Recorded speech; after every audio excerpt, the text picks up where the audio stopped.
Our next work of art is going to be, actually the last two paintings are going to be works by Michelangelo, and they are both located in the Sistine Chapel that we see here. The Sistine Chapel is located in the Vatican, where the Pope resides, and a lot of papal services and ceremonies still occur here today. The ceiling is what we're going to be looking at first. And what I want to point out and kind of explain before we break down into the smaller details is that the ceiling was painted when Michelangelo was 32 years old. He was to paint the main panels here in the center were based off of the book of Genesis. So we have the creation of the cosmos at one end, the creation of Adam is in the center, and then moving on, the progressive story of alienation, the flood, and then Noah's drunkenness. On either side, here on the left and the right, we have portraits of prophets and sibyls who foretold the coming of the Messiah.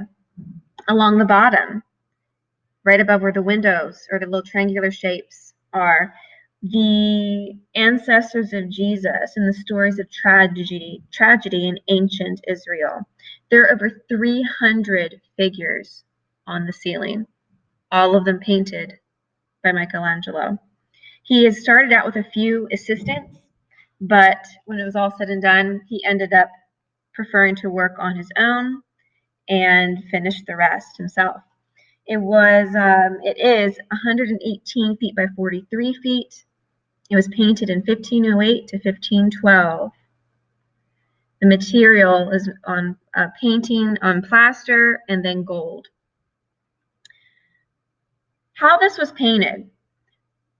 Basically, what Michelangelo did is he discarded the rules of perspective that were used by early Renaissance artists, as they were based on rigidly mathematical conceptions of space. Instead, his figures are foreshortened in various ways, so their proportions do not respect normal conventions.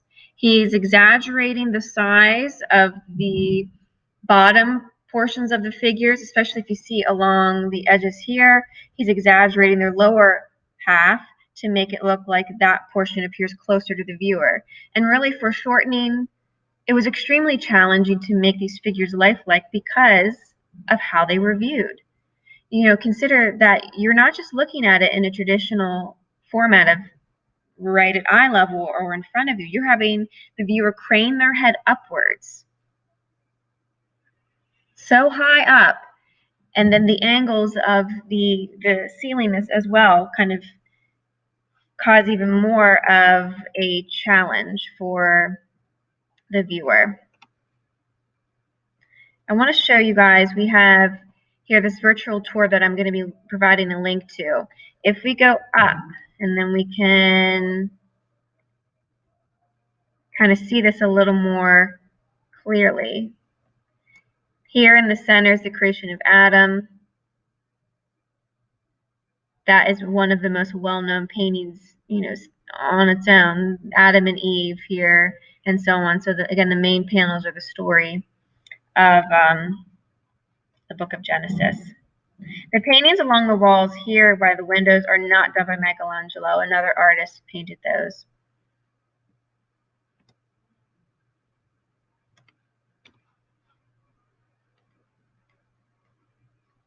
Okay, now let's just go back to this again.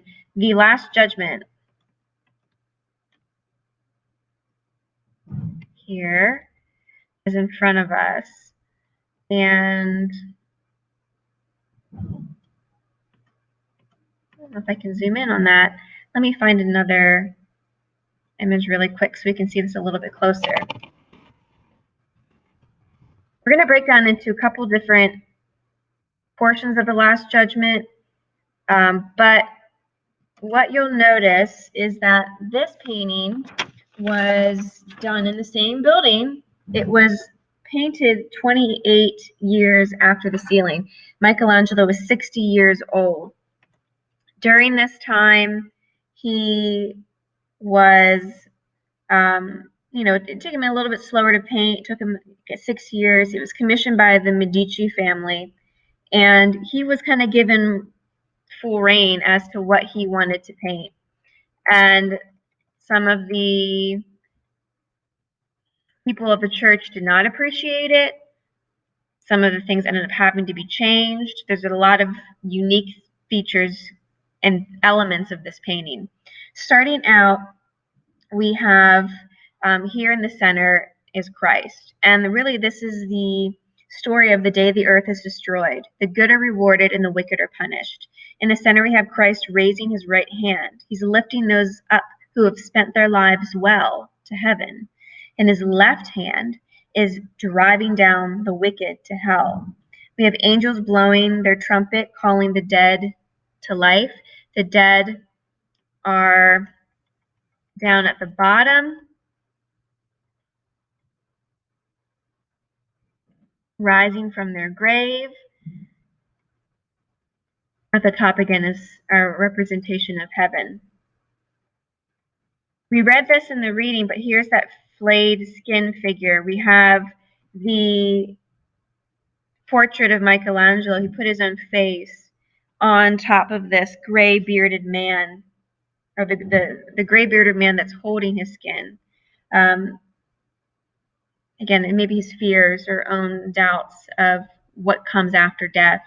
The gray bearded man, though, is actually said to be an enemy of Michelangelo. And maybe he is saying that evil triumphs over good, or that he himself is evil. I'm not sure what the imagery could be translated or interpreted in a number of ways. But Michelangelo definitely had a fear of death. He was also stubborn in doing this painting, in that he had stalled it, he delayed the start, he had a disdain for the cardinal, and he actually ended up putting the cardinal, we're going to see in this next image here, he put the face of this cardinal and made him in the hell scene and put a serpent wrapping around his body. There was nudity. He refused to cover the nudity, and someone else ended up covering those portions up because the pendulum has begun to swing back towards the conservative. And as this was in a holy building, not everyone agreed with the nudity. This is one of the portions. This is the Last Judgment. We have here King of Hell minus. The other element that's interesting here, just noticing the kind of the ear shapes, the demonic forms that we see. This is also the Last Judgment. On the left side, we have Charon, which was said to be the gatekeeper of the river Styx. If you think of poet Dante's Inferno, his writings, he was basing it off of that. Charon was said to take the condemned souls to hell's mouth. Hell's mouth is right down here. You see the glowing form on that mound. The mouth of hell was right above the altar.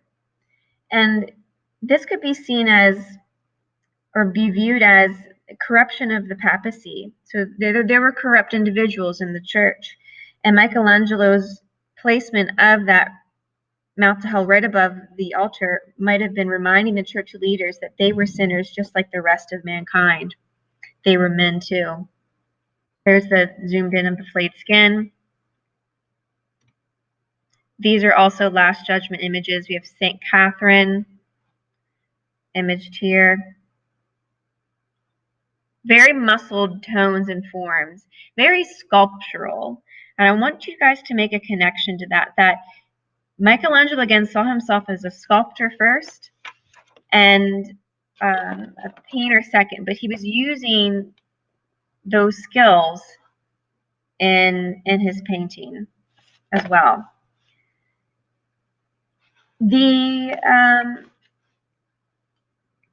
kind of closing this out, Michelangelo had worked on sculpture 6 days before he died, again at the age of 88. He worked up until his death. And he was quoted as saying, "I regret that I'm dying just as I am beginning to learn the alphabet of my profession." Always constantly working to improve himself. Always seeing that there was potential for growth